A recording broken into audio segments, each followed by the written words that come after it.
자, 이번 시간에 2021년도 전기기사 제2회 필기 시험 중에 전기기기 해설을 시작하도록 하겠습니다.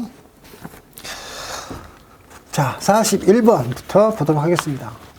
자, 부하전류가 크지 않을 때, 자, 지금 직권전등기가 발생하는 토크다 보니까 토크하고 부하전류와의 관계를 물어본다라고 보시면 되겠네.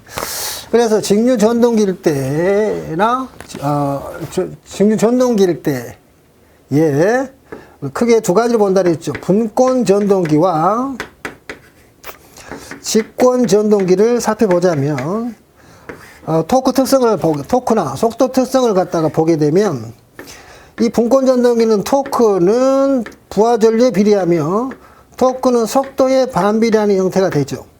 하지만 직권전동기는 토크는 부하전류의 제곱에 비례하죠. 토크는 속도의 제곱에 반비례하죠. 이게 기본적으로 토크 특성들이 되겠죠. 그렇죠?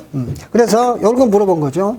그럼 여기에서는 직권전동기라고 했으니 토크는 전류 제곱에 비례하죠. 그래서 부하전류에 따른 토크가 포물선 형태로 대단히 큰 힘을 발휘할 수가 있는 게 직류 직권전동기다. 전류 제곱에 비례한다. 3번이 답이 되겠습니다. 자, 두 번째 문제 보도록 할게요.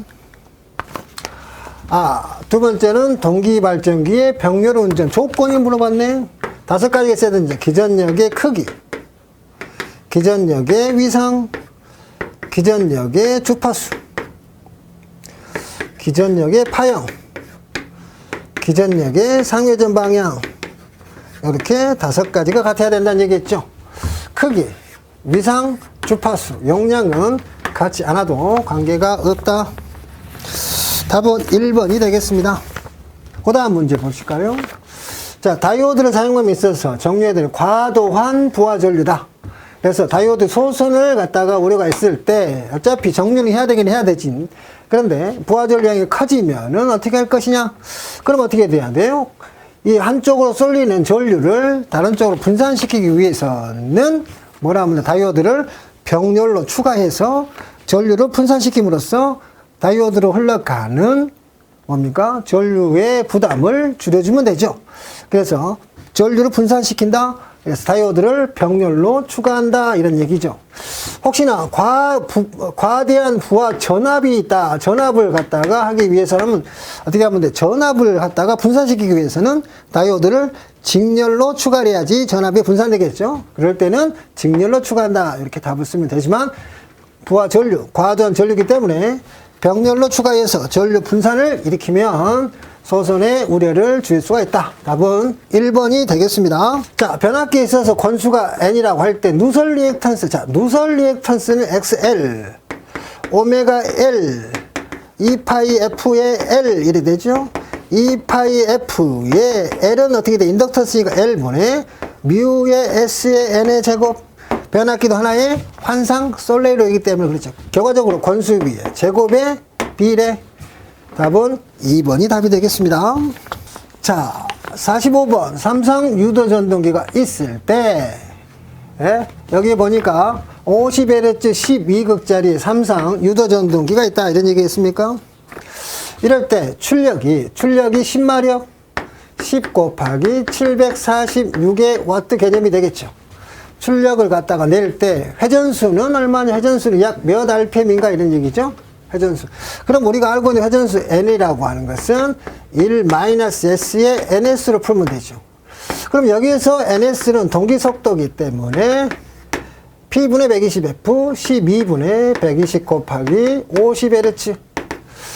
그러면 이게 뭐가 됩니까? 얼마가 됩니까? 500rpm입니까? P분의 12분의 120F.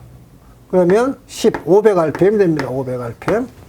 그러면 얘가 500이죠. 그러면 슬립만 구하면 되네. 그러면 주어진 조건이 있어야 되겠죠. 회전자 동선. 자, 회전자 동선 P2C는 P2C가 주어졌죠. 요게 2차 입력이죠. 회전자 입력. P2는 2차 동선 P2C와 플러스 P0의 형태가 되죠. P가 되겠죠. P.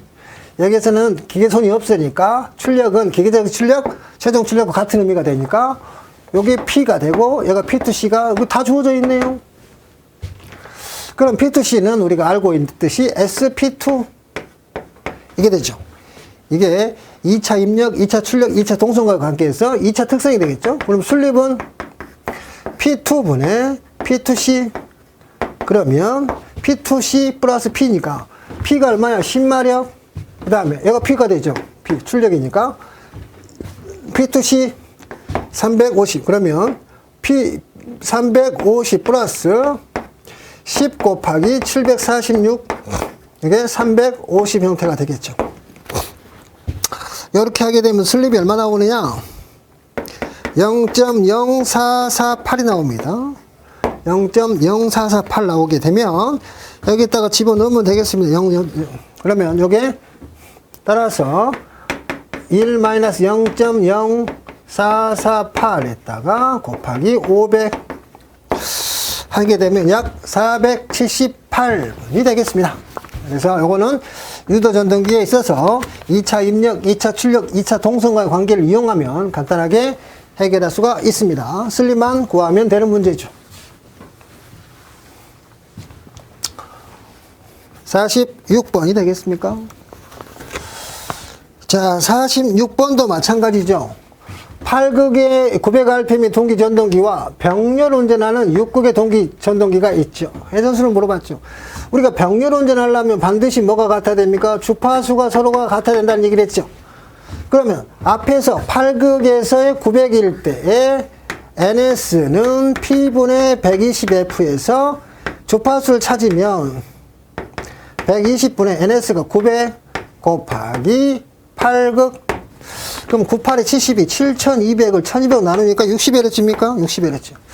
그러면 여기도 60Hz가 돼야 되겠죠? 따라서 이 속도는 어떻게 돼?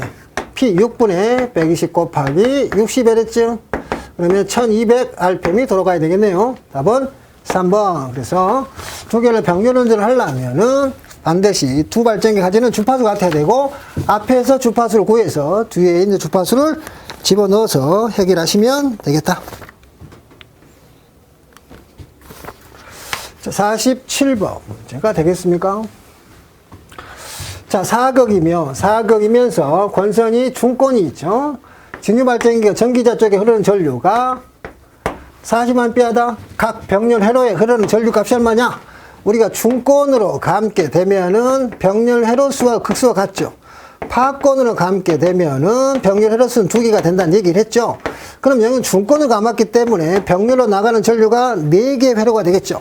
그러면 이쪽에 흘러가는 전기자 전류가 있다면 각각의 회로가 4개가 되니까 각각의 흘러가는 전류는 4분의 1씩 흘러간다 이렇게 보면 되죠. 그러면 전체가 40A니까 각 병렬 회로 흘러가는 전류는 4분의 1이니까 10A인 4번이 되겠습니다. 만약에 파권이라고 주어지면 2분의 1씩 가니까 20이 답이겠지만 중권이라고 했으니 4분의 1, 즉 10A의 전류가 각각 흘러갑니다. 이렇게 쓰면 되겠습니다.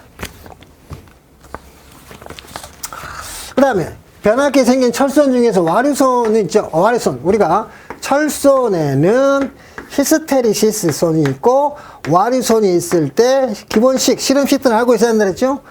히스테리시스 상수 곱하기 주파수 곱하기 자속 밀도의 1.6승 와류상수의 KF 파형률 F 주파수 철심의 두께 자속 밀도의 전체 제곱.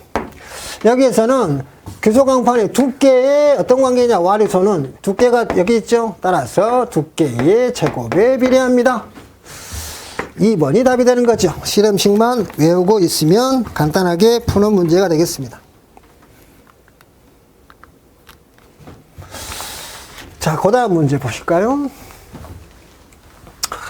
자, 단상유도 전동기가 있는데 두 개의 회전자 중에서 정방향으로 회전하는 슬립을 S라고 하죠. 그런데 역방향으로 회전하는 슬립은 어쩌냐? 역방향으로 회전하는 슬립을 S-라고 해볼까요? 그럼 우리가 NS-N이 슬립이었죠? 근데 역방향이니까 마이너스 N이 되겠죠? 곱하기 100은 생략해볼까요? 그렇다면 NS에 마이너스 1 마이너스 S의 NS가 되죠? 요거를 정리해보면 NS에 NS 마이너스 NS에 마이너스 플러스에 SNS가 되죠. 그럼 여기로 가볼까요? NS에 NS 플러스 NS 마이너스 SNS가 되겠죠. 여기 플러스에 들어가면 마이너스니까 그러면 NS에 두 개죠. E 마이너스 S에 NS가 되죠. 여기 S 다시가 되므로 요게 약분을 하니까 S 다시는 E 마이너스 S가 되겠죠. 요게 정방향 슬립이 되겠죠. 그래서 역회전한다는 얘기는 결과적으로 뭡니까? 급제동한다. 제동기가 되겠죠. 그래서 제동기의 슬립의 범위는 어떻게 되겠어? 정방향이 0에서 1이니까 1에서 2가 제동기의 형태의 슬립이 된다라고 보시면 되겠죠. 여기서는 E-S 형태가 우리가 역방향에 대한 슬립으로 표현할 수가 있는 내용이 되겠어. 3번이 답이 됩니다. 그 다음 문제. 자, 직류 전동기가 있네요. 전동기가 역기전력이 존재하고 RPM이 존재하네요. 토크가 존재했죠. 전기자 전류를 구해보라. 철성 계속 문제다. 그러면 토크라는 것이 뉴턴 곱하기 미터죠. 토크라고 하는 것은 2파이 곱하기 60분의 N에 뭐가 됩니까? P가 되죠. P. 근데 모타는 어떻게 돼? 역기전력의 전기자 전류가 결과적으로 뭐가 됩니까? 토크가 되죠. 출력이 되겠네요. 그랬을 때 지금 전기자 전류 요걸 물어봤네요. 그럼 요걸 곱해서 나누면 되네. 따라서 전기자 전류는 2분의 토크 곱하기 2파이 곱하기 60분의 N.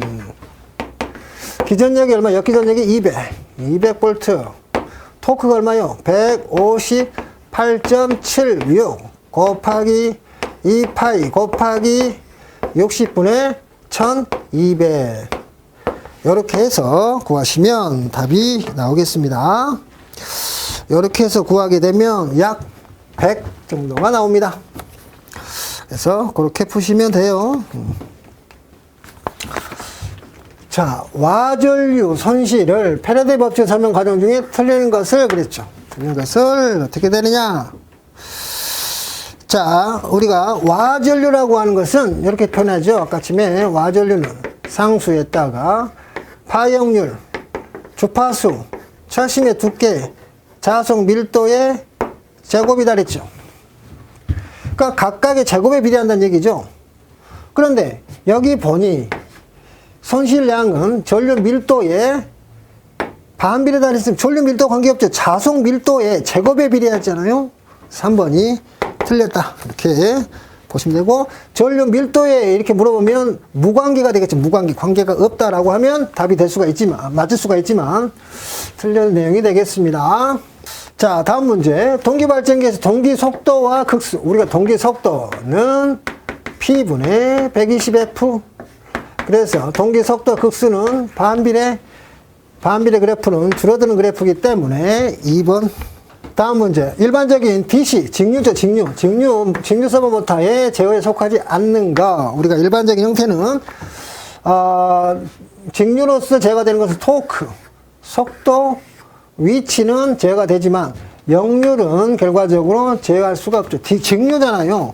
직류니까 결과적으로 주파수가 없기 때문에 역률의 개념이 없죠. 위상차 이런 게 없으니까. 그래서 역률하고는 관계가 없다. 이렇게 보시면 되지 않겠습니까?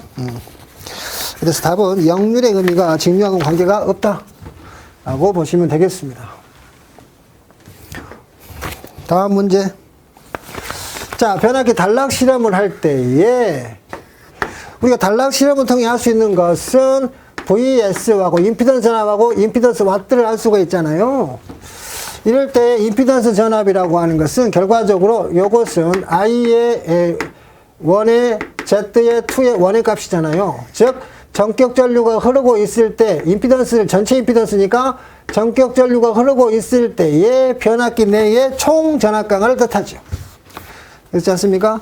그러면 여기서는 뭐가 돼? 전격 전류가 흐르고 있을 때의 변압기 내의 총 전압강의 3번의 의미가 답이 되겠다. 이렇게 보시면 되죠. 그러니까 정격 전류, 정상적인 전류가 흐르고 있을 때에 1차가 됐든 2차가 됐든 변압기 내의 총 전압 강화를 의미한다. 3번이 답이 되겠습니다. 자, 그 다음에 다음 문제 맞죠? 55번. 자, 전압 변동률을 계산하는데 필요한 시험, 필수적인 시험이 뭐냐? 우리가 전압 변동률을 하려면 퍼센트 P야 코사인 세타 플러스 마이너스 퍼센트 Q의 사인 세타가 돼야 되죠? 자, 이런 걸 알기 위해서는 무슨 실험을 합니까? 단락 실험을 하죠. 단락 실험을 통해서 PS와 VS를 구할 수 있죠. 그렇죠? 그래서 PS를 구하게 되면 PS와 VS를 알게 되면 PS를 알게 되니까 뭘 할 수 있어요? 퍼센트 P도 알 수가 있죠. 그럼 요걸 알게 되니까 R21도 알 수가 있잖아. 그럼 요걸 구하게 되면 퍼센트 Z를 구할 수 있죠. 그럼 요걸 알게 되면 Z의 2원을 할 수 있죠. 요거 알고 요거 하니까 퍼센트 Q도 알 수가 있어요. 요걸 하니까 요거 X의 2의 원도 할 수 있죠. 퍼센트 P, 퍼센트 Q 하니까 요거 다 하니까 뭣도 구할 수 있어요. 전압 변동률도 구할 수 있는 형태. 따라서 전압 변동률을 알아볼 때는 반드시 단락 실험이 필요하다라고 보시면 되겠습니다. 다 필기 시간에 다 설명을 드린 것 같은데. 자, 그 다음에 단상 정유자 전동기 일종인 단상 반발 전동기에 해당하는 것은 그랬습니까? 자, 그래서 요것은 3번이 답니다. 3번. 자, 그 다음 문제. 삼성 농용 유도 전동기의 전전압 기동 토크는 전부하 토크의 1.8배이다. 전전압 기동 토크. 그래서 전부하 토크의 1.8배이다. 이 전동기를 기동 보상기를 사용하여서 기동 전압을 3분의 2로 낮추면 토크는 어찌 되느냐 이 말이죠. 자, 일반적으로 유도 전동기는 토크는 어떻게 됩니까? 전압의 제곱에 비례하는 게 일반적인 형태죠. 그 다음에 슬립은 전압의 제곱에 반비례하는 게 일반적인 특징입니다. 여기서는 토크를 물어봐서, 즉 우리가 이렇게 보면 되죠. 자, V 전압을 가하게 됐을 때 토크가 어떻게 된다? 토크를 여기 1이랄까? 토크가 1.8배의 토크를 갖는다는 얘기죠. 근데 전압이 3분의 2의 토크를 가지면 3분의 2배가 되게 되면은 3분의 2배만큼으로 전압이 준다면 토크는 어떻게 됩니까? 이런 거 아니겠습니까? 비례관계로 풀어야 되겠네요. 비례관계로 풀어야 되겠죠. 자, 그렇다면 이건 어떻게 됩니까? 당연히 토크는 전압의 비례이기 때문에 이것은 원전압보다는 커야 돼, 작아야 돼? 전압이 줄었잖아요. 전압이 줄면 당연히 토크도 떨어지겠죠. 따라서 비례식 형태가 됐을 때 T2의 전압은 어떻게 돼야 됩니까? 전압이 줄었으니까 크기도 줄여야 되겠죠. 그러면 V의 1분의 3분의 2의 V의 1의 의미에서 제곱 곱하기 원전압 토크 T1 이렇게 계산해야 되겠죠. 그러면 3분의 2의 제곱배만큼으로 줄었다. 이렇게 보시면 되겠습니다. 그러면 요게 계산하게 되면 요게 1.8이니까 1.8T가 되니까 여기 1.8T가 된다면 결과적으로 어떻게 돼? 계산하게 되면 0.8의 T가 될 거다. 이렇게 계산하시면 되겠습니다. 그래서 0.8T 이렇게 찾으시면 돼요. 비례식으로 풀면 되고 당연히 크기가 적어져야 하니까 큰 거하고 작은 거리 있을 때 전체 제곱은 이렇게 되게 해야 되겠죠. 자, 요거는 전자공학과 형태에서 출제되었던 문제를 여기다 냈네요. 자, 입력전압이 45V, VI가 45V라고 한다면, 여기 보니까 스위칭 20Hz 듀티비가 있죠. 듀티비를 D라고 한다면, 여기 0.6이라면, 부하장 15mm 출력전압 V의 제로를 물어본다면, 이것은 V의 제로라는 얘기는 우리가, 듀티비를 이용한 식 중에서, 이거는 이렇게 되죠. 1-듀티비의 입력전압이 B만큼의 출력전압입니다. 이랍니다. 저도 잘 모르는데, 거기 전자과 애들한테 이런 게 있다네요. 그래서 얘가 1 마이너스, 요게 0.6에 입력전압이 45V. 따라서 112.5V가 답이 나온다. 요 식에 의해서 푼다는데, 이것은 틀려라고 내는 문제인 것 같아요. 전자과 애들 문제인데. 그 다음에 동기전동기에 대한 설명은 틀린 거 그랬죠. 자, 동기전동기는 주로 회전계좌형이죠. 그렇죠? 동기기는 다 회전전기장이고요. 그 다음에 동기전동기는 우리가 부하로 쓰는 게 아니라 조상설비, 즉 무효전력 공급하여서 역률을 개선하는 거죠. 무효전력 공급 장치죠. 맞죠? 그 다음에 제동 건설 이용한 기동법이 사용한다. 이게 자기동법으로 주로 쓰죠. 조그만 소형 모터들은. 그 다음 좀 큰 것들은 이제 타기동법으로서 유도전동기법이라고 하는데 잘 쓰질 않겠죠. 그런 것들이 이제 비싸고 나니까. 그래서 요게 일반 수준. 그 다음에 회전 방향을 바꾸려면은 계좌건선의 전류 방향을 바꾼다. 이게 잘못되어 있죠. 회전작의 방향을 바꿔야 돼. 그래서 이렇게 하는 게 아닙니다. 4번이 틀렸습니다. 유도전동기 출력이 10kg짜리고 380V 삼상이며 부하전류가 몇 암페어냐 효율화 역률이 존재하죠. 그러면 우리가 기본적으로 출력은 로트 3의 VI 코사인의 세타 역률에다가 효율까지 곱하는 것이 일반적인 출력식이 되겠죠. 그럼 여기서 전류 물어봤으니까 전류 I라고 하는 것은 로트 3의 V의 코사인 세타의 효율분의 출력식이 되겠습니다. 그러면 10kg니까 10 곱하기 10의 3승의 로트 3의 380에 역률이 85%에 효율이 85% 이런 식으로 계산을 하시면 21A가 나올 겁니다. 2번이 답이 되겠습니다. 자, 여기까지 해서 해설을 마치도록 하겠습니다.